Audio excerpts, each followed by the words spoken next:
Mr. Sine, the ball is in your court. If you'd like to call the meeting to order.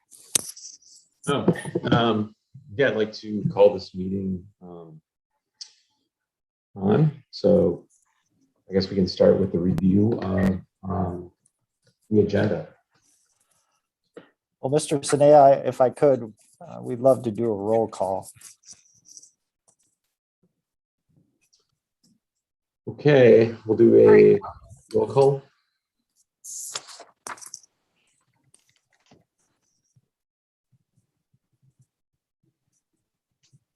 Ms. Keefe, you're on mute. Apologies, I thought I had just unmuted.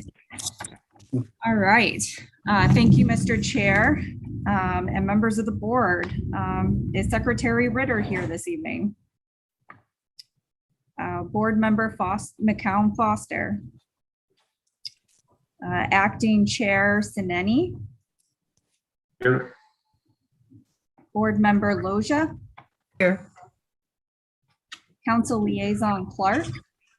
Here. Commission Liaison Lee. Alternate Welker. Here. Alternate Bartlesmeyer. Alternate Marion. Okay, we have quorum and thank you. Thank you, Mr. Chair, for your patience getting through the quorum and the roll call. And to all the members, thank you, and all the attendees.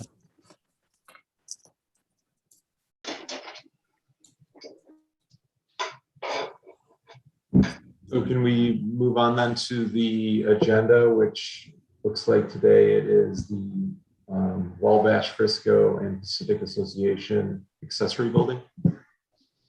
Yes, sir. With your permission and the other two members, we'd like to defer action on the meeting minutes to the September meeting or the next meeting of the Architectural Review Board, given we only have 3 of you here tonight. So if that's acceptable, we'll just skip that and move on. That's acceptable to me. Should we take a vote on it? No, I don't think so. We could just defer action and use our time as wisely as possible. Sounds like a plan. Thank you all. Well, Mr. Chair, as you noted, the first item for consideration tonight is the initial review of a proposed outbuilding that is planned on the Wabash Pacific Railroad site down at the end of Grand Avenue in the Glencoe community of Wildwood. The single gauge railroad has been at that location, I want to say, for over 50 years. I'm sure I'll be corrected by the representatives, but it's been a long-term member of the community, long before Wildwood and certainly thereafter. The property is entirely in the floodplain of the Merrimack River, and so there are some restrictions relative to any new building being placed there. And those restrictions are administered by the Department of Public Works here at the city of Wildwood. And for the most part, the railroad, the association, has been very cooperative in addressing those requirements, restrictions, etc. Any structure that is proposed of this nature does require architectural review. And as part of that, the petitioner's architect and representatives have completed a very thorough package for consideration tonight. Inclusive in that package is the explanation of the project, along with catalog cut sheets from the manufacturer of the facility, and then also site development plans, other plans, and most importantly, some renderings relative to the 4 elevations. So tonight, the Wabash Frisco Pacific Railroad is seeking the review and action of the Architectural Review Board on this proposed outbuilding. And with that, I'll conclude. And if you have any questions for Ms. Keefe, or I regarding the package of information or process or anything that's been provided in the department's presentation, we'll be glad to answer them at this time. Thank you. I've got one question for you, Joe. Does this building fit with or fall within any of the town center guidelines or anything like that that we would need to adhere by? No, sir. In instances outside town center, generally the Architectural Review Board looks at compatibility to the built environment, consistency with other structures and buildings on the same site, quality of materials, colors, etc. So just good architectural standards is what I believe applies.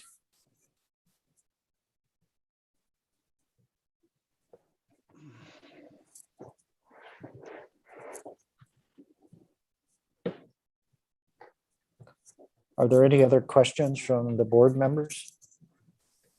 Otherwise, I would defer to the representatives of the railroad to basically begin their presentation if they'd like. Thank you.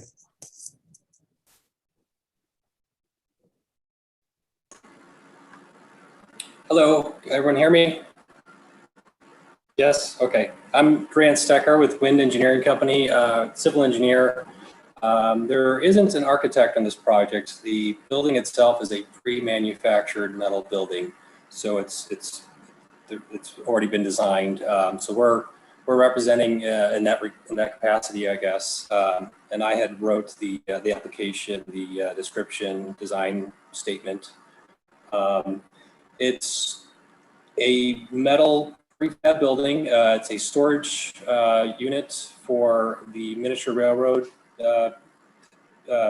units that they have. It's going to be built for servicing and maintenance. I'm not sure if you've all seen the site, but there's the 12-inch wide rails, about 2 miles worth of rails that go all along the Merrimack River.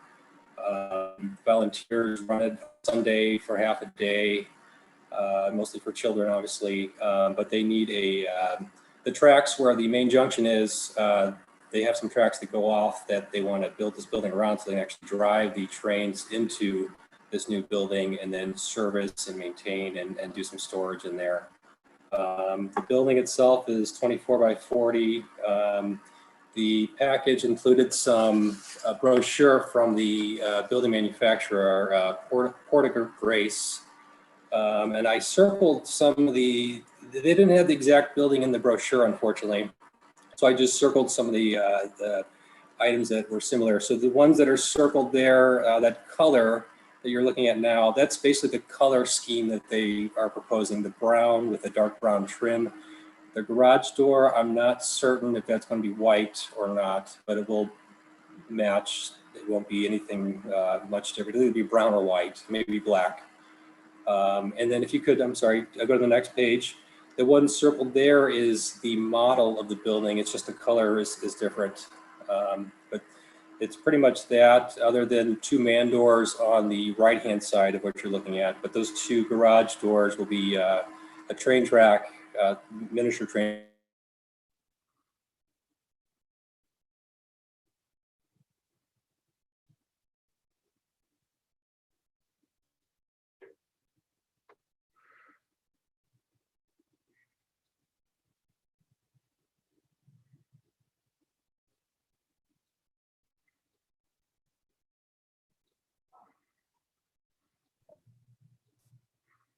Appears we've lost the representative from the railroad, or he's frozen up.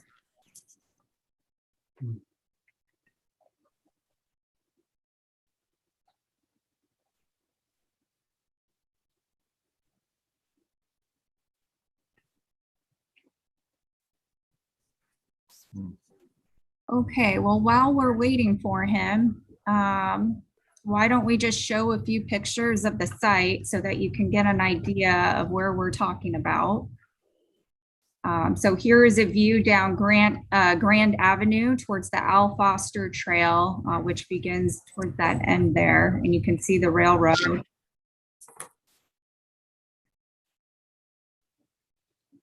And here's a view of the tracks.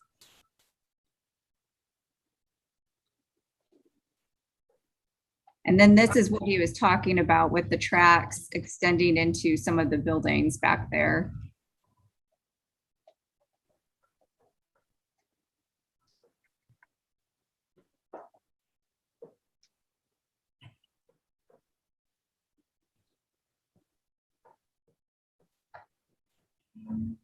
Let's see.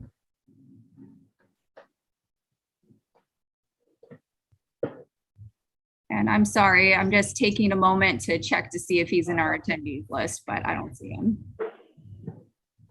Robin, if you want to go ahead and do the slides, I'll keep an eye on the attendee room. Great, thank you. Hey, Robin, could I ask a question right now? Absolutely. So if I'm correct, as I look at the picture that you have up on my monitor, the building would be more or less directly behind that little green that structure there on the other side of the tracks. Yes, it would be, one of the tracks would actually be leading into it, and I'm sure Okay. there's a better perspective. And once I get there, I'll show you. Okay, thank you.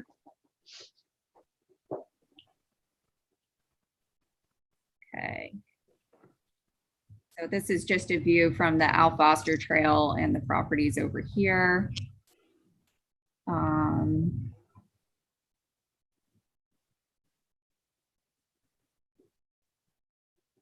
And I'm hoping we'll get, okay, well, here's an aerial, so I can show you right here. We've got this main building right here with the trails or with the tracks going into it, and the proposed new building would go right next to it. Okay, thank you.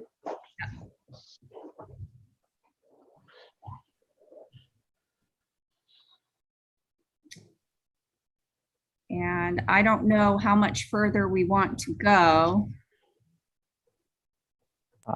Ms. Keefe, I think we've reached the point of no return, so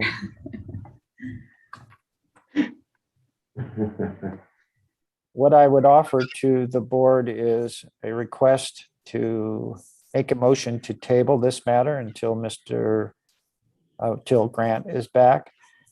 And we could do that by a motion, a second, and a voice vote if we could, please. I move the table this until the Mr. Brandt, is it, returns to our presence? I'll second that motion.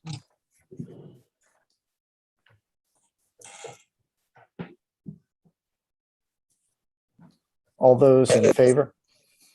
Aye. Aye. Thank you very much.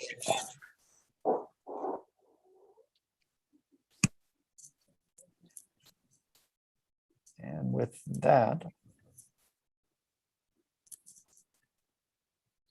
All right, well, Mr. Chair, if I may, I could present to you the second case of the night. You may. All right. Well, the second case has been here before you before. Sorry, I'm stumbling. All right, so this is our second review and discussion of the architectural elevations and related materials for a historic building known as Kearns Service Station. The Architecture Review Board had this matter before them at their February 11th meeting. This property is located at the northwest corner of Pond Road and Manchester Road in the Pond Historic District, as defined by the Town Center Plan. It is in our C8 planned commercial district, which has its own site-specific ordinance, which requires, with one stipulation that requires preservation of the building for historic purposes.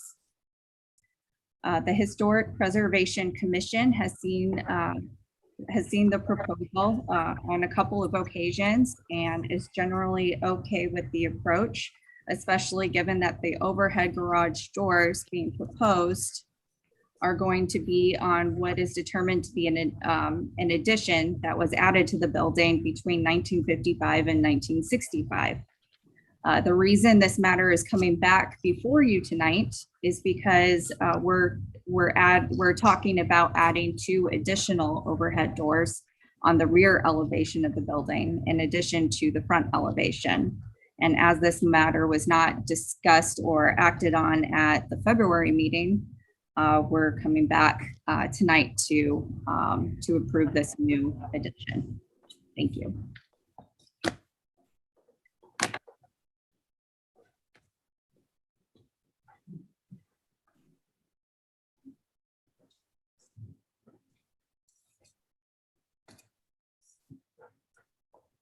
Ms. Clark?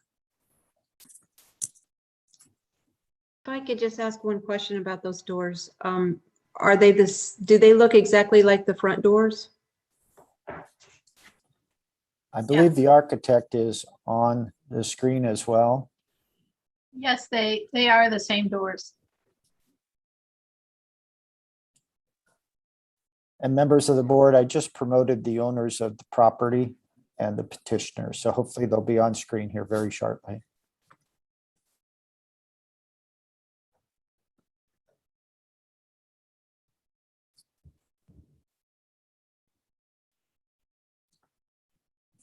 Let me rephrase that. I'm trying to promote them. I think they've lost connection, is what they told me. They're trying to reload. Okay, thank you, ma'am. You're welcome.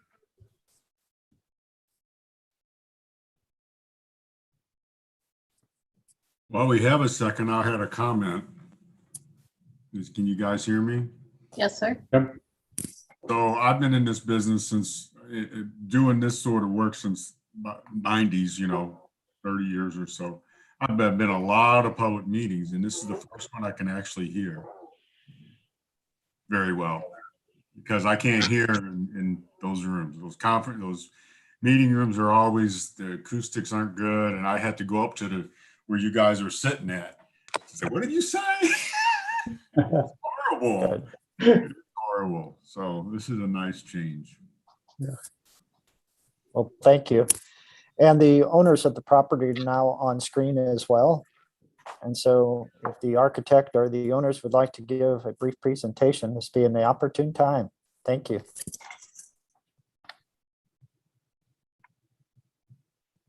Nick, did you want to do that? Looks like they're frozen. Okay, the owners asked me to draw this project up. It's basically the addition of 4 overhead doors on the cement block warehouse, existing warehouse that's attached to the building.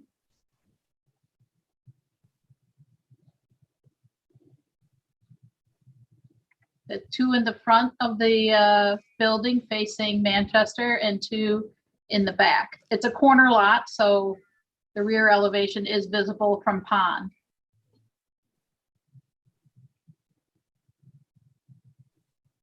Does anyone have any questions?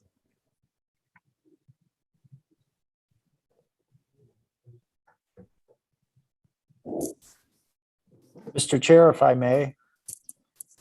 You may. Thank you.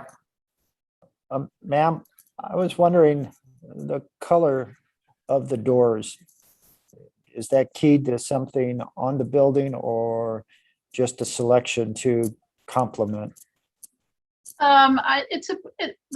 The color of the doors was black, I think, and that was just a preference of the owners.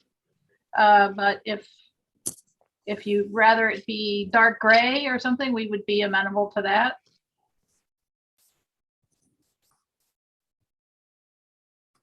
Thank you, ma'am. I appreciate the answer. I had a quick question on egress, and I don't know, this is certainly not in my purview, but I just wanted to talk about egress out of the back of the building. Will there be any site work that's going to allow access out of that second door? Because it looks like there's only one lane out right now. Yes, and I'm sorry, that's a modeling error, that that asphalt will be extended to that door.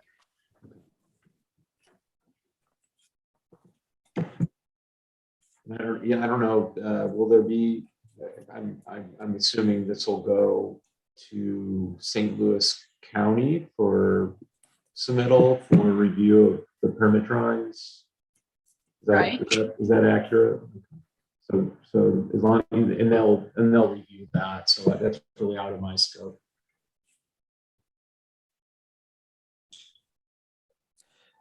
Mr. Chair, yes. The city will be required to issue a zoning authorization after the Architectural Review Board and the Historic Preservation Commission have completed their considerations. And so, yes, St. Louis County will review the actual architectural drawings for any of the interior modifications, et cetera. Okay. So looks like we've got asphalt in the front, asphalt in the back, and there will be that. Okay.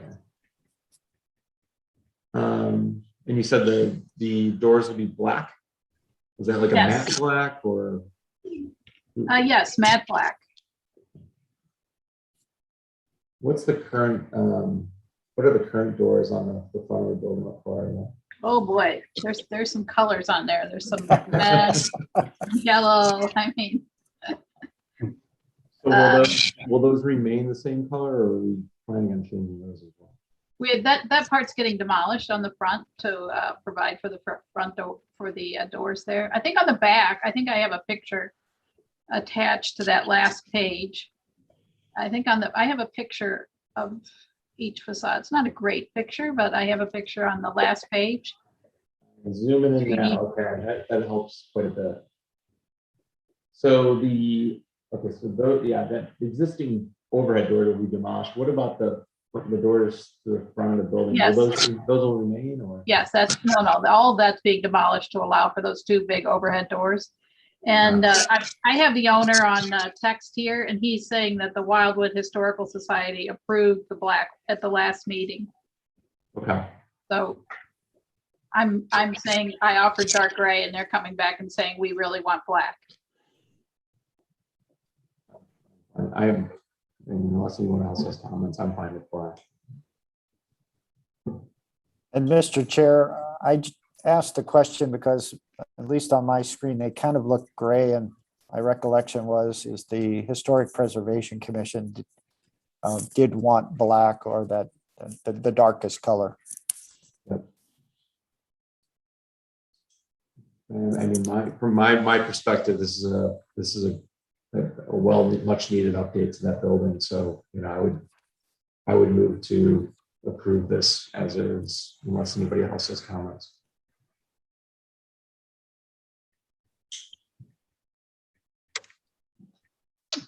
No, I would agree. I think if the doors that we're looking at is acceptable in the front of the building, then surely the backside, which has got less visibility, it should be acceptable, and certainly increases the functionality of the building and its use. So, yeah, I would support it. Mr. Welker, is that a second? Yes, it is. Thank you. Mr. Chair, Ms. Clark has a question. Go ahead, Mr. Howard. Yeah, the doors on the back, one of my questions is, are they the same height as the ones on the front? And will all of the vehicles, the larger vehicles that are used, will they all be, is there enough room to keep them all inside, or is there going to be some sitting outside? Yes, the doors are the same height, and yes, the vehicles will all be inside. That's the owner texting me. He can hear you, but for some reason he can't join the meeting.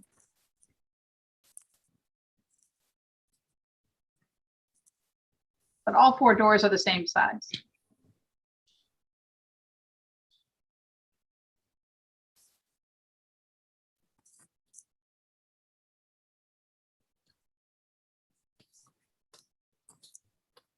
Let's see if I was successful of getting the owners back on the screen.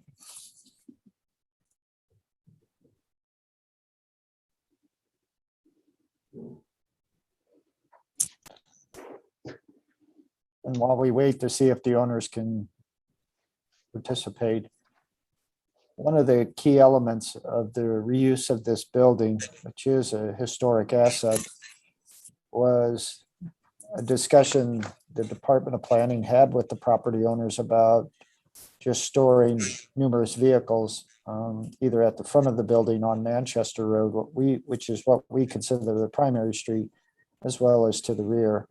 And their commitment to the city, as I recall, was that they were going to try to have as many of the vehicles inside because there are certain things in the vehicles they want to be secured.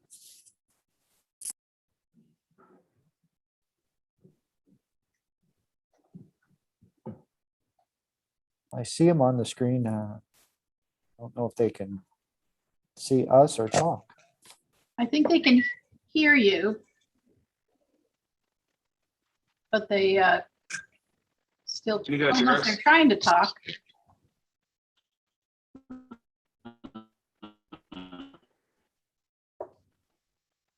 Yeah, he says they're trying to talk, it's just not coming through yet. Can you guys hear us? We can. I think that was a yes. Hey, There they are. Great. So we were able to hear everything just now. Participate.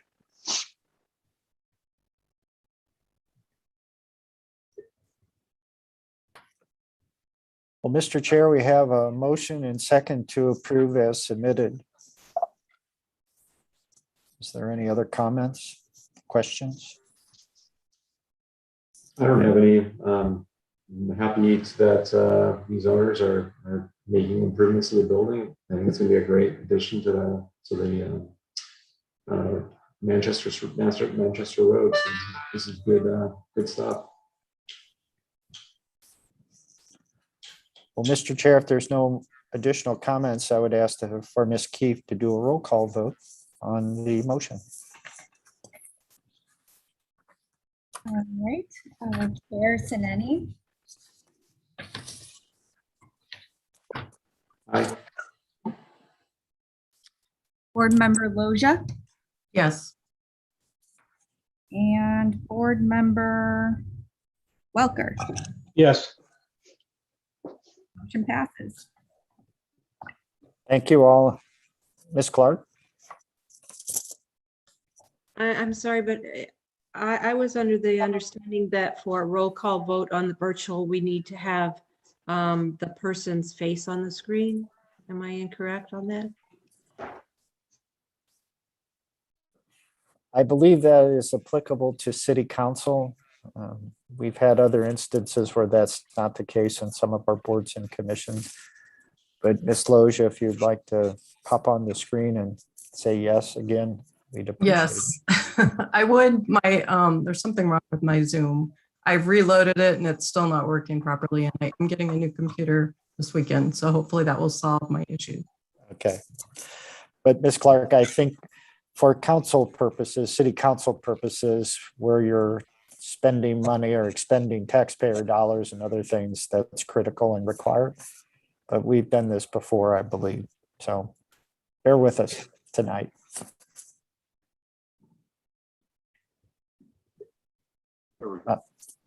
To the architect and to the owners, thanks for being here tonight. We appreciate the package you submitted, and your request has been approved by the Architectural Review Board. Thank you. thank you very much and good night. Thank you. Thanks. Thanks, everyone.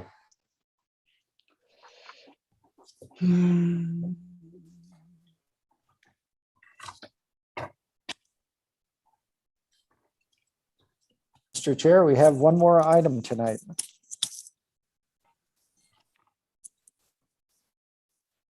That is the, let's see, signage request, yeah. I'm trying to look for that one. Hold on 1 second, guys.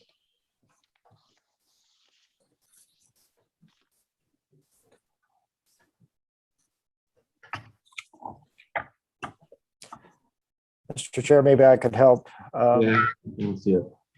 As you know, recently the city of Wildwood updated its sign regulations, And as part of that discussion, the Planning and Zoning Commission recommended, and City Council concurred, that any monument type sign or sign of any nature that would ultimately require a variance for whatever reason must first come to the Architectural Review Board.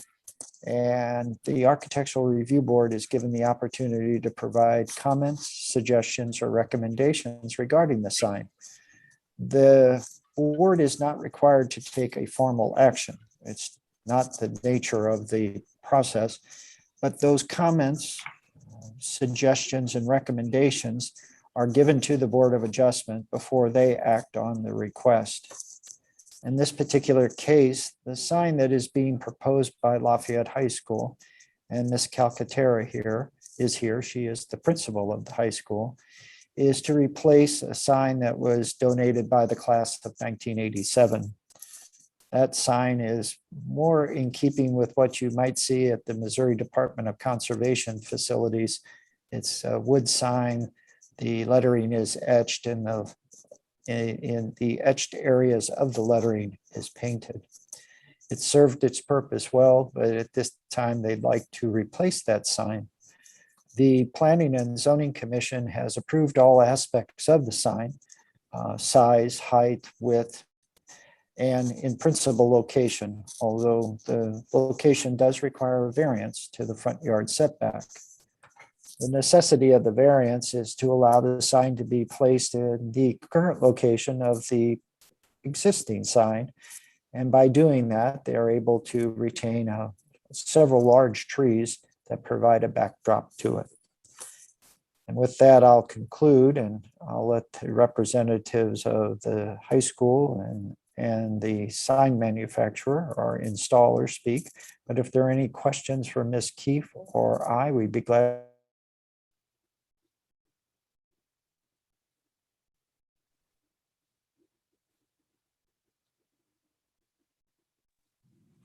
I'm sorry, who was asking the question? Uh-oh. I think we've got another frozen situation. Yes. Yeah, it's like I'm Bewitched. Somebody zapped them.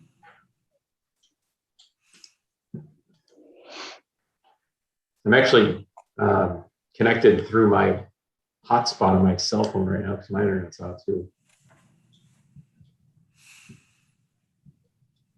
Well, they're putting in fiber down my street. I'm waiting for it. I don't know who I Yeah, need we to talk to feel at the city lucky. about that. 1,000 megabits or something like that. I don't know. It's incredible how fast it is. Great.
Are we back?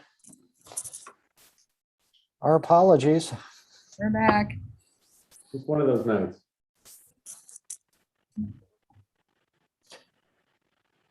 Well, Mr. Chair, I left it with, if there's not any questions of the Department of Planning, Ms. Keefe and I, we're more than willing to allow the representatives of Lafayette High School to basically speak to the sign and answer any questions you all might have for them. That's great. If they want to kick it off, that'd be wonderful.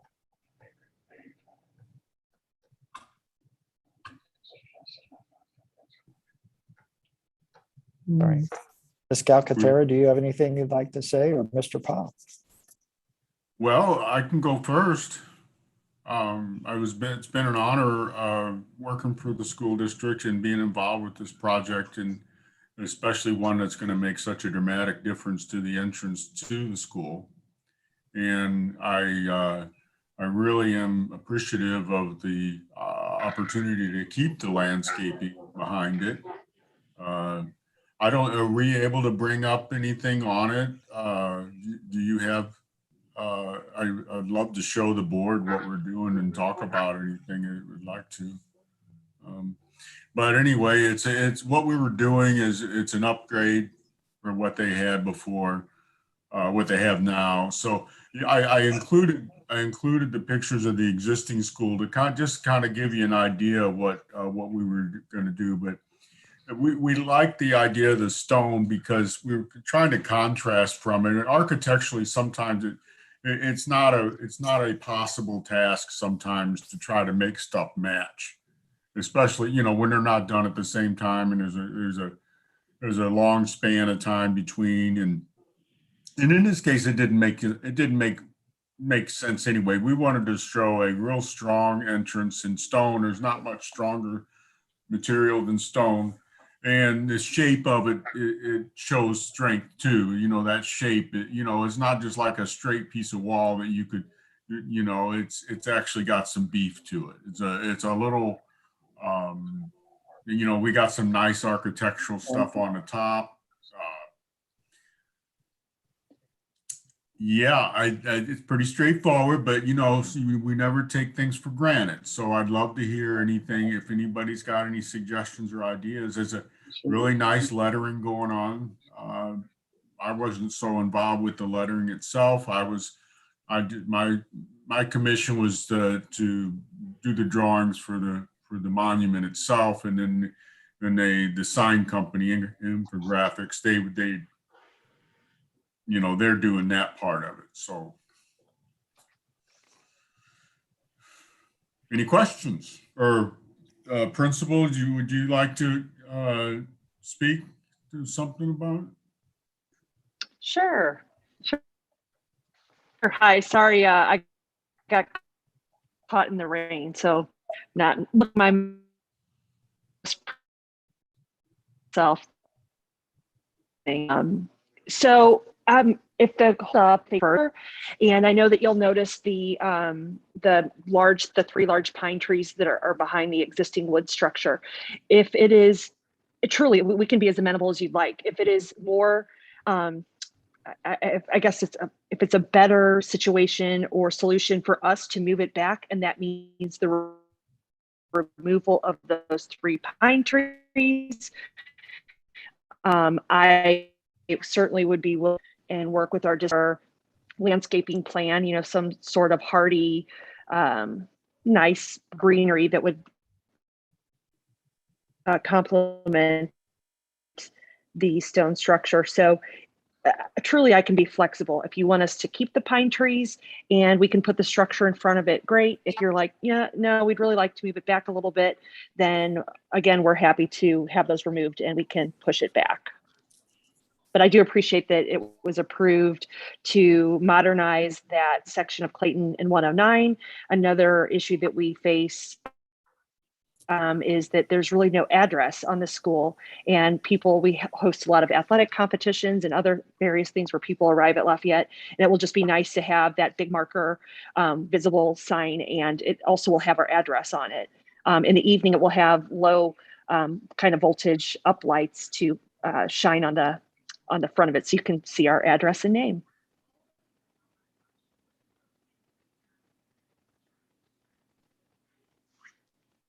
Gonna be really nice, yeah. Yeah, that's, addresses are so important and they're taken for granted, people don't. It's good. Hey guys, Scott Schulte in graphics here. Sorry to come in late. Storm hit me and I've got a upside down pergola on my driveway, but I did want to come in and kind of give some support for the school and why we think that the sign is value to the community. As Ron had stated before, I think it does present a strong outward facing image for the school. It is replacing an existing sign that is dated. It's been there for 30 plus years, right around there. And, I think with the setback in mind, not having to remove all those trees and redo a bunch of landscaping, I feel like, we could potentially save a lot of taxpayer money by not having to relocate the sign and simply demolish the old one and construct this new, better looking sign, which and from my standpoint, we're doing the lettering on it, which I feel like is a really elegant lettering, the font, the text. I think we'll really complement the stone and give the school a really university-esque presentation or a higher echelon outward facing display to the community and something that everybody in the community should be proud of.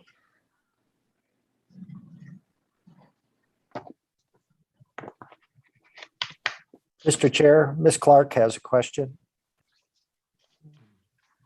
Go ahead, Ms. Clark. Thank you, Mr. Chair. Thank you, Mr. Bunich. My question is to you, Mr. Bunich.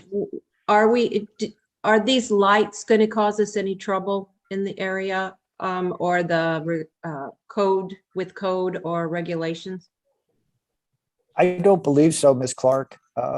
As you can see from the design of the sign, it's not an internally illuminated sign. It's not a backlit sign. Based upon the description from Mr. Powell, it's to be externally lit, which is preferred. And as part of the process, we'll make sure that the type of bulb, the fixture, the shielding all comply with our outdoor lighting requirements.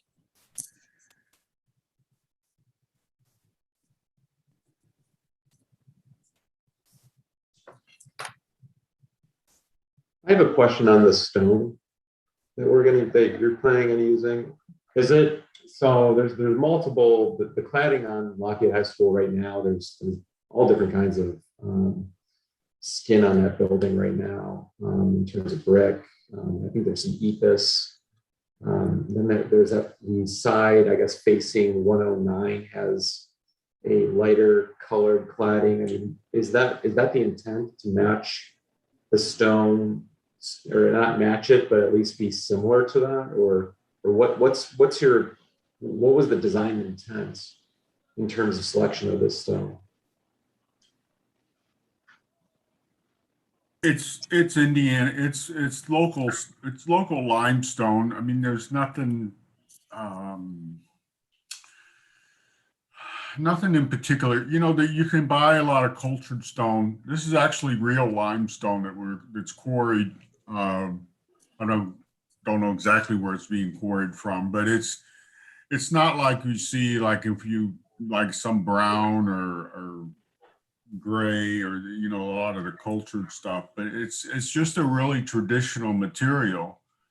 As I said before, the contrast is what we were trying to accomplish. So Okay.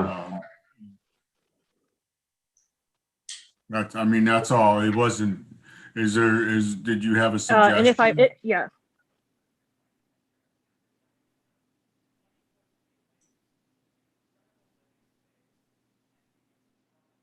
Well, Ron, if I may, we wanted the stone to be a complement of the building. Personally, I don't love the color of the brick. It's pretty dated. Like if I was building a home today, I certainly wouldn't choose that color. If you love the color, I'm sorry, I do not. And so we wanted to accomplish a couple of things. Wanted to use a material that felt natural. And so we wanted definitely something stone. I didn't want something that looked manufactured or kind of fake or cheap for that matter. So we wanted a stone structure that would be a complement of colors to at least some color that was on our building already. And I think you mentioned the side on 109, it does have a little bit more variance in color. And like you can pull some kind of gray stone from that side. So I really didn't want to build a yellow structure. Duly noted. Signage. My question, I guess, would be: there's that large Lafayette sign on the front of the building. I believe is it green potentially? Anyways, the same. I'm not necessarily concerned about the. Oh well, thank you. You've hit another.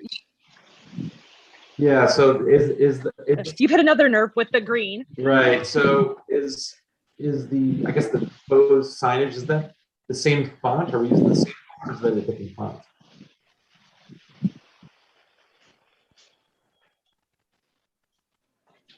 I guess that's a question for the graphics. Broke up on the question. Is your question, is the font the same or similar? Yeah, okay, I'm just curious if we were playing off the same font from a design perspective, what's happening there. Yeah, I really can't speak to that. That's more of a designer thing. I kind of just handle the permitting. There's a lot of things that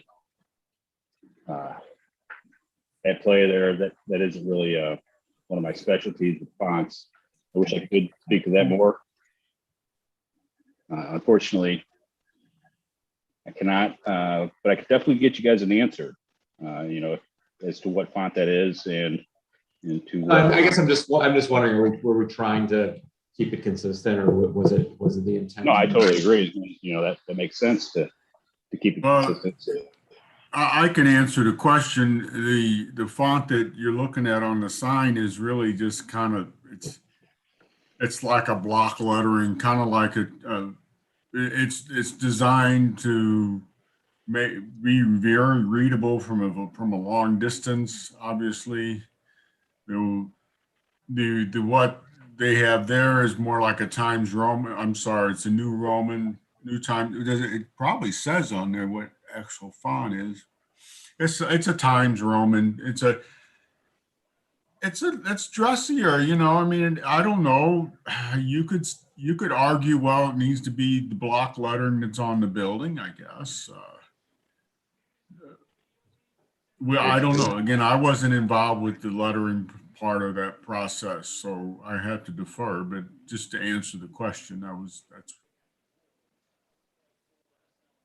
Mr. Chair, with your permission, again, the role of the Architectural Review Board is to offer comments, suggestions, recommendations.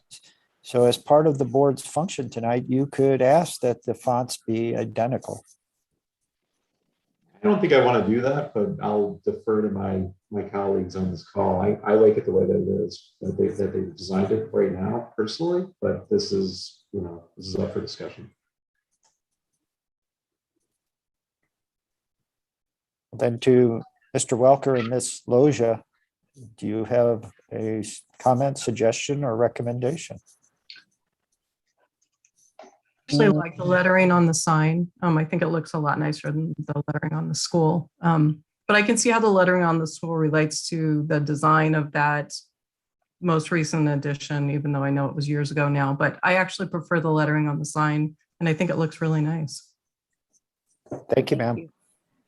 I would second that thought. I think the sign, the lettering is better on the sign, and we shouldn't keep promulgating bad lettering. And so, and I believe the sign, with regard to, in a lot of respects, I believe the sign is far enough removed from the building itself that any differences will be would be hard to pick up, and it wouldn't really be, it just wouldn't hit you in the face.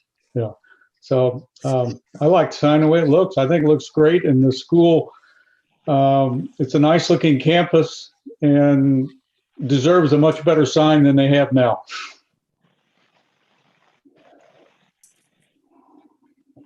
I have one more question. And it's pertaining to the trees that were brought up earlier.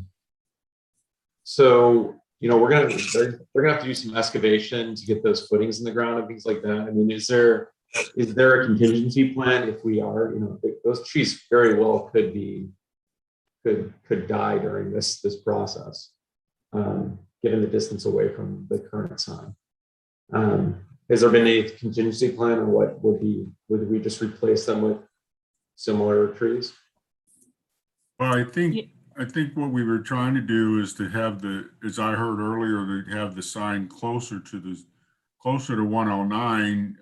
That part of it was actually a big factor too. Keeping the landscaping is important if we can. And there is some risk that the trees may be damaged by the excavation for the footings, but you can replant and do that if you have to. Maybe you don't have to. Does that make sense? I'll defer now to the principal. Okay.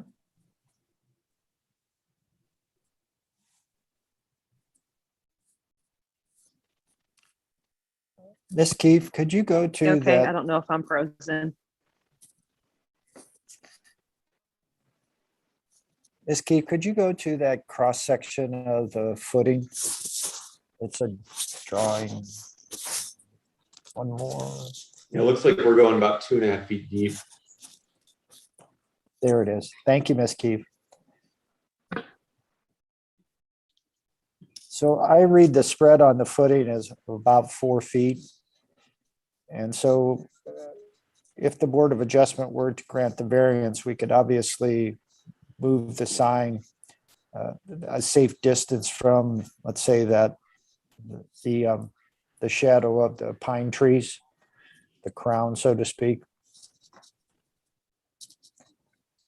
But if the board is inclined, we can certainly ask that if the trees were to die from the excavation and work in their vicinity, that a landscaping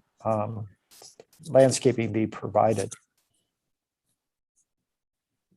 Joe, if I may interject, I'm not an arborist, but I do have some friends in the business. The drip line of the tree is usually the no-go if you go beyond or underneath that canopy and disturbing of those roots that will typically harm that tree.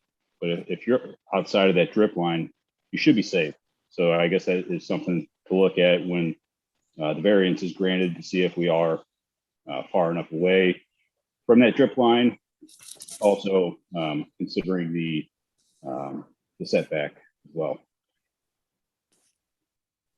Good point, Mr. Schulte. The drip line, I couldn't think of the 2 words, so thank you.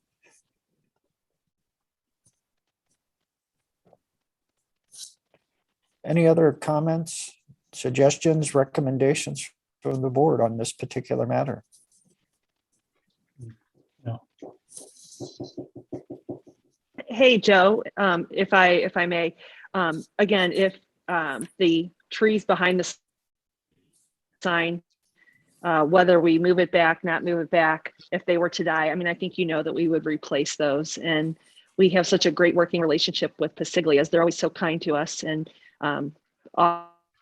often help us with landscaping and materials. So we would replace it with something similar, certainly appropriate for the property and in keeping with the wildwood, green and natural looking space. So if they were to die, we would replace them. Thank you, Ms. Calcaterra. Knowing you, I kind of assumed it, but it's nice to hear it.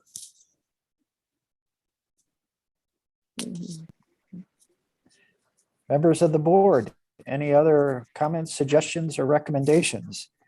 I have a number of items that we'll be providing to the Board of Adjustment, and I know they'll appreciate it. And the comments from the petitioner's representative and the petitioner herself. Don't have any more questions. No questions here, no comments. I have no more questions or comments either. I would make a motion to approve. Well, Mr. Chair, we don't need a motion since, again, the Board of Adjustment is just soliciting your input, which you've provided, and we appreciate. Okay, So I cool. think we've concluded our discussion. Thank you. Excellent. I have a question. Ms. Clark? Yes, I kind of looked back and was checking on some stuff, and not to belabor this, but I would very much suggest that, just for the record, I would suggest that we go back and reconsider the earlier vote that was taken by voting without all members visible on the monitor, and any further votes that we take would need all voting members to be visible on the screen when it happens. I can't make a motion to that fact, but I would highly suggest that one of the members make that motion to reconsider the vote that was taken and any further votes. Because you know me, I'm a follow the rules kind of person. Well, in this particular instance, there was no vote on the high school sign. And unfortunately, the gentleman that was presenting on behalf of the railroad obviously must have had a worse part of the storm than we did. So I assume you're discussing the overhead doors at the facility on Pond Road and Manchester Road. Yes, I am. That's the only vote I think that was taken so far. So the more I think about it, the more I think that it should be reconsidered for this time and just held off on that vote until all members that are voting can be on the screen. Well, if you're concerned about if it's truly Miss Loja or not, I can assure you I recognize her voice. I've known Miss Loja for 20 plus years, so I'm confident. I'm not questioning her being Miss Loja on the line. I'm just making that recommendation as a liaison from the council. That's all. Thank you, ma'am. I personally don't think it's necessary that we retake that vote. I think under the circumstances of technical difficulties and the fact that Mr. Vunich can affirm that this is the member that we think it is, I think we should just move forward with the vote as it was taken. I agree.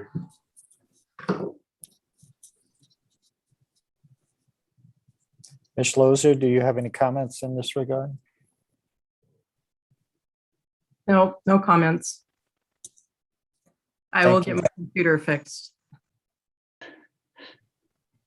Good luck with that. Yeah. It's a whole nother thing. We're dealing under some difficult times and difficult circumstances, and I think we've just got to be flexible with that. Well, Mr. Welker, I think you hit the nail on the head about tonight. It was quite an evening.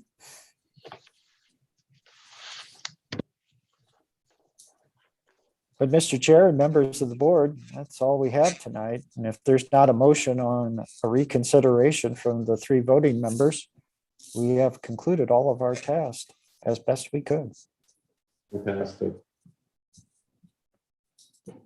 Mr. Chair, then we, as the department, we respectfully request a motion second to adjourn, and that can be done by a voice vote.